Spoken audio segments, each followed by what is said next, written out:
Okay, ready. Ano ba? Go na ba ba? Good morning, good evening, good day to each and every one of you. Ako po si Pinay, Hong Kong TV. Narito po ako ngayon para interviewin ang si Madam Roshian Castiliano Cabansag, isa ng professional licensed high school teacher as known as Binibining RA. Welcome to our interview for today. Binibining RA, please introduce yourself. Thank you po. So, good evening, good day everyone. I am Roshan Castiliano Cabansag and I am called as Binibining RA by my students. Okay. Unang tanong, kumusta ka as a teacher? Yeah, thank you for that wonderful question. So, ako po, parang kumusta ako as a teacher, talagang ngayon po kasi, bago pa lang ako sa DepEd, so, wala pa akong 1 month. So, kung as a teacher, ako ay sobrang saya kapag po talaga nagtuturo.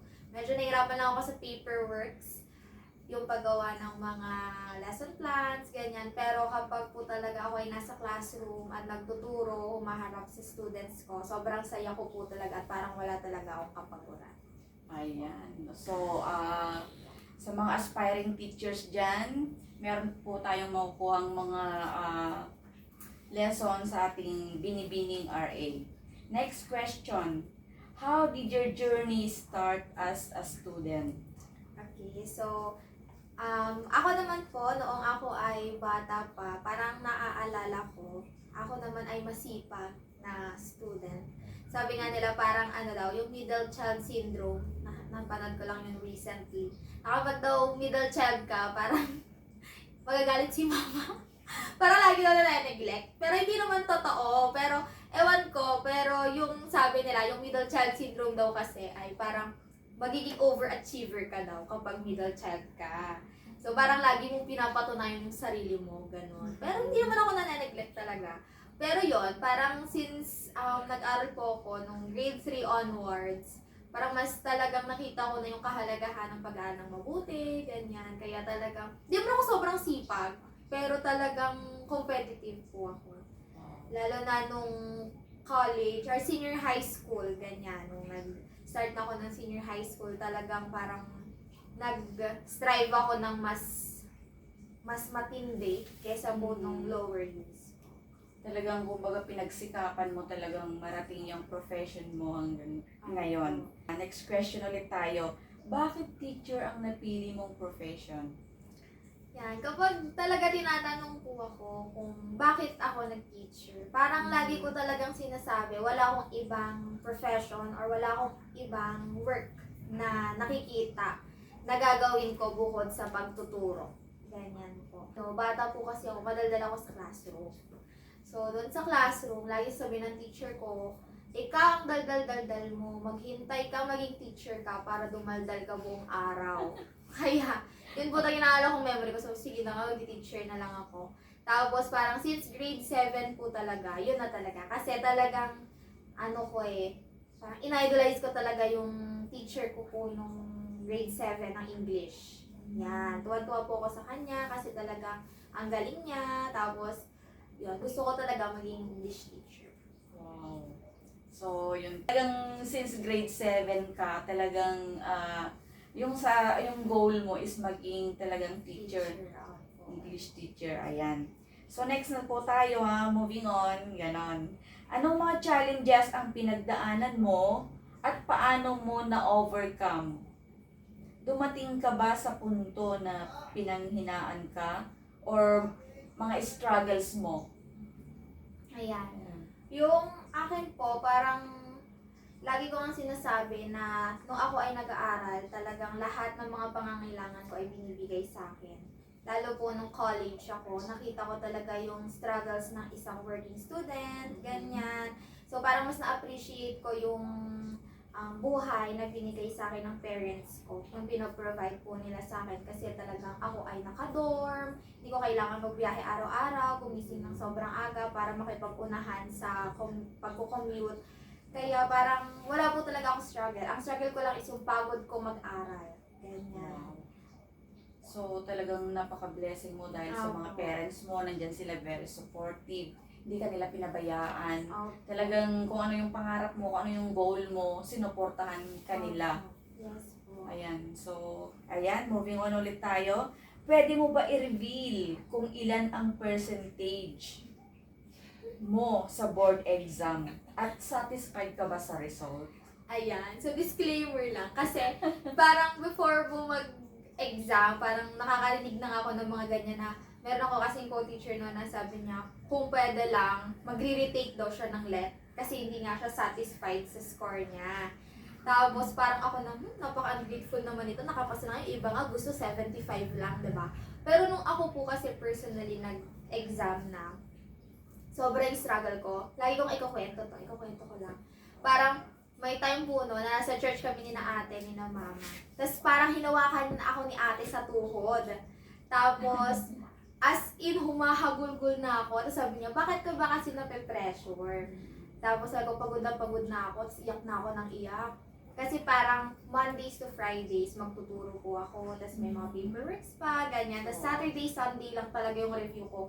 Kaya pag kasi nasabi ng lecturers, hindi natatapos sa Saturday, Sunday ang pagre-review. Dapat pag uwi nyo, nagre-review kayo. So, simula nung, nagre-review naman ako talaga pag uwi, every Friday, every Mondays to Fridays. Kaso, tulog na ako. Naka-earphones lang ako, tapos ganyan ako. Kasi hindi na talaga, parang totoo talaga yung information overload. Yung as in talaga, naririnig ko na lang siya, pero talagang, parang feeling ko talaga nag-overflow na. So, yon, back to the topic. Ang score ko po ay 88.20. Wow.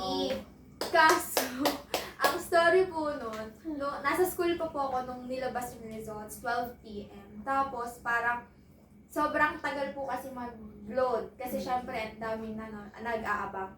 Yes. Tapos, sina ate nakaabang din. Tapos, sabi niya, ano ba yan? Top 10 pa lang yung nakikita ko.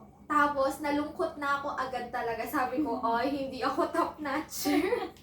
Tapos, yun, parang after that, nakita na po. So, parang ako, half-hearted ako. Sobrang grateful ko. Kasi sabi ko, goal ko talaga ay makapasa one take. Hindi dahil sa nahihiya ako, kundi sobrang pagod ko. At sabi ko, ayoko nang pagdaanan ulit yung process na yun. Kaya sabi ko, Lord, sana maipasa ko na to agad. Tapos po, yun, nung nakita ko yung rating ko na medyo mataas, parang satisfied ako sa point na siguro yun lang yung kinaya ko. Pero naniniwala kasi ako na sana mas kaya ko pa siyang taasan kung ako ay nag-focus sa pagre-review, hindi ako nag-work. Pero hindi rin, kasi sabi ko nga, parang yung students ko, that time po kasi, parang naging lakas ng loob ko din sila na, para sa kanila to. Parang ganun. So, you mean bago ka nag-exam sa LET, nagtuturo ka na? Opo, before graduation ko po actually, nagtatrabaho na po. Imagine, ano? So, sabi nga nila, pagka once graduate ka ng teacher, kailangan yung pagre-review mo ng exam, huwag mo nang ipagpaliban. Kasi di ba sabi nila fresh pa yung Opo, pinag-aralan tama mo. po yun. So, ano yun? Ano sa'yo yun? Yung tama ba yun? Tama po yan. Tsaka yung pagtuturo ko din po, nakatulong siya kasi may mga topics na tinuturo ko na nakaka-relate po dun sa exam natin. Yun. So, di ba, no, kahit naman sinong parents, pag nakapasa sa board exam yung anak nila, at one take lang.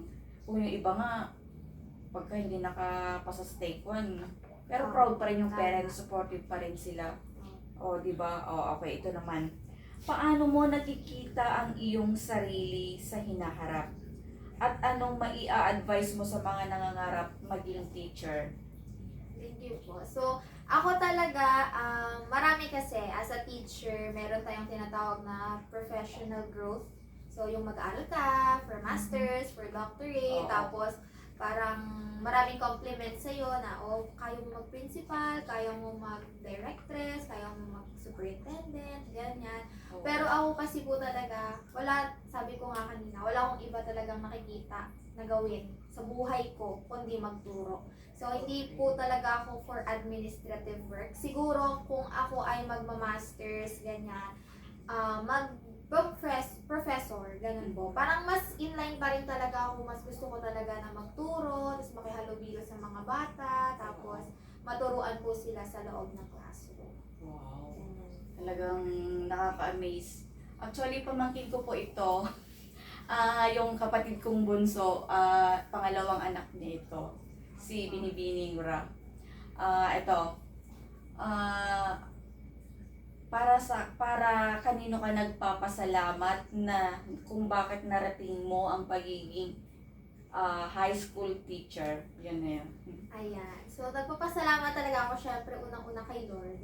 Kasi talagang everyday, wala akong ibang pinag-pray. Kung hindi, bigyan niya po talaga ako ng knowledge and wisdom para talaga, kasi kahit gaano ka kagaling, may mga pagkakataon talaga na nade-drain ka. Syempre, as a person, meron ka rin sariling struggles. Yes. Tapos, kapag humarap ka sa mga bata, hindi pwedeng malungkot-lungkot ka, ganyan. Kaya meron nga po ako nakita sa Reels, yung parang teacher siya na humihinga muna siyang malalim, tapos pinunasan niya yung luha niya bago siya pumasok sa classroom.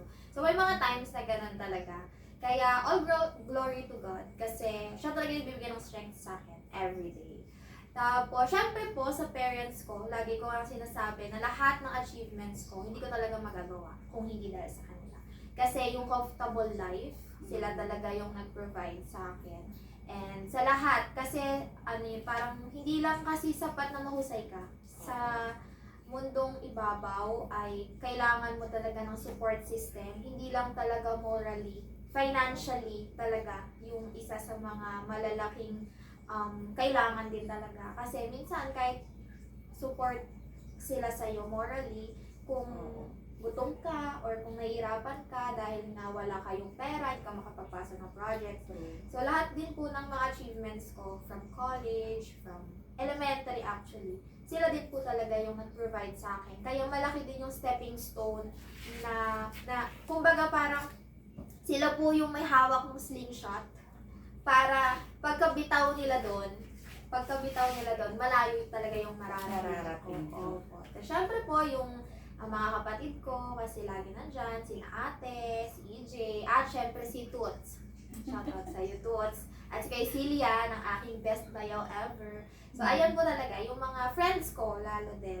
Kasi sila din talaga nakakita ng struggles ko kapag umiyak ako sa public. Sabihin nila, huy, baka isipin nila talagang inaaway kita. Kasi talaga dati umahabol ko lang kahit sa kalsada sa sobrang pagod ko na po. Pero God is good kasi talagang lahat ng prayers ko po talaga, one take sa board exam, tapos pati po yung pagpasok ko ngayon sa public school ay binigay niya po talaga ng parang, kaya nga minsan iniisip ko parang Lord, sobrang bait mo naman sa akin kasi parang nakukuha ko yung mga bagay na walang kahirap-hirap. Pero ayun po, parang sinasabi na lang ni Mama na pinaghirapan mo lahat yan at ngayon inaani mo na lang. Kaya nga. So, totoo talaga yung kasabihan kung may itinanim ka, may aaning ka. At saka syempre talaga ang pag-aaral, magsusunog ka rin talaga ng kilay na hindi naman literal yung kilay, susubugin na. Pero syempre pag kami nagtitiwala sa'yo, may nagpupurso na may nagpupush. So, talagang amazed talaga ako. I'm proud of you, Binibining RA. At yan po nagtatapos ang ating interview kay Binibining RA. Sana po nakapulutan ninyo ng aral sa mga nagpupurso na maging teacher. Please subscribe, panoorin po ninyo ulit ang aking pag-interview sa kanya at I'm sure meron kayong matututunan. Maraming salamat po. Have a good day. Thank you po.